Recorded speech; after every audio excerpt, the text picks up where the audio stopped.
If you find yourself working with more than one camera in layout, which is a common thing, you can use as many cameras as you'd like. But say you want to, at render time, you want to make sure that all the cameras share the same resolution options. Okay, so like this camera right here, let's go to 6 for camera view. This is our wide shot and this is our close-up shot.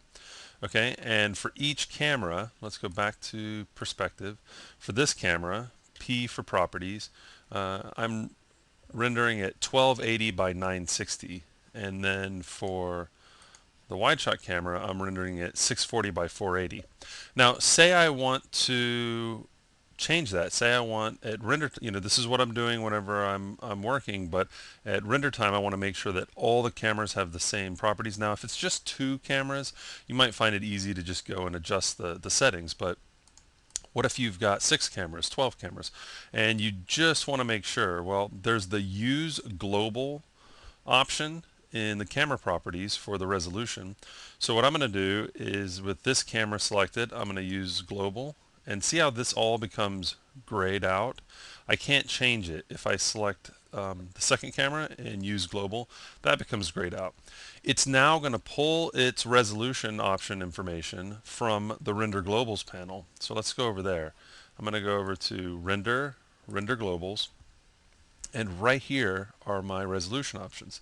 So if I decide to render, say, 1024 by 768, and that's what I'm going to work with at render time, I can just set the options here. Okay, and then if I want to go back, so now no matter what camera I select, let me go to P for properties, it's going to use the information that's in the render globals panel.